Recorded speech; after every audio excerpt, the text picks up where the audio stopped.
پھر اللہ تبارک و تعالی ایک اور جگہ ارشاد فرماتا ہے وَاتَّبِعِ سَبِيلَ مَنْ أَنَابَ إِلَيَّ، اور اس کے پیچھے چلو،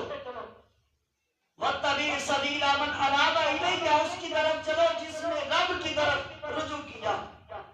اب اللہ تبارک و تعالی کی طرف رجوع کس نے کیا؟ آقا دو عالم صلی اللہ تعالی علیہ وآلہ وسلم نے رب کی طرف رجوع کیا۔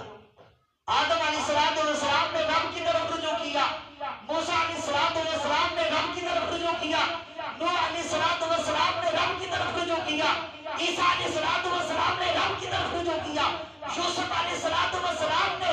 رب کی طرف رجوع کیا، یعقوب علیہ السلام نے رب کی طرف رجوع کیا، سارے انبیاء نے رب کی طرف رجوع کیا، ابو بکر صدیق نے رب کی طرف رجوع کیا، عمر فاروق نے رب کی طرف رجوع کیا، عثمان غنی نے رب کی طرف رجوع کیا، مولا مشکل کشا نے رب کی طرف رجوع کیا، امام حسن نے رب کی طرف رجوع کیا، امام حسین نے رب کی طرف رجوع کیا، زین العابدین نے رب کی طرف رجوع کیا، سارے نیک لوگوں نے رب کی طرف رجوع کیا، سارے صحابہ نے اہل بیت طاہر نے رب کی طرف رجوع کیا، غوث اعظم نے رب کی طرف رجوع کیا، خواجہ معین الدین نے رب کی طرف رجوع کیا، عبداللہ شاہ غازی نے رب کی طرف رجوع کیا، بڑی سرکار نے رب کی طرف رجوع کیا، میرے علی نے رب کی طرف رجوع کیا، داتا علی اجمیری نے رب کی طرف رجوع کیا، موسیٰ کاظم نے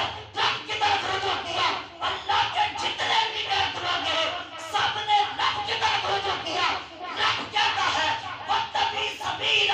مَنْ أَنَابَ إِلَيَّ، جس نے رب کی طرف رجوع کیا ہے اس کے پیچھے چلے جاؤ۔ اب ان سارے لوگوں نے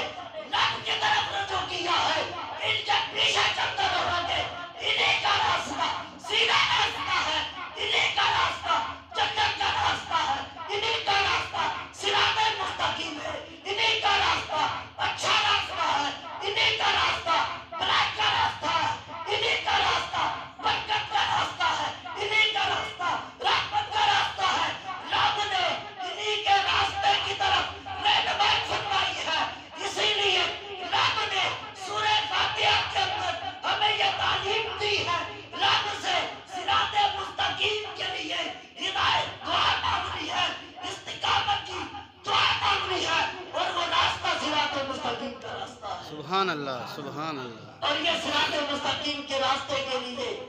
رب نے مکمل طور پر ہماری رحمت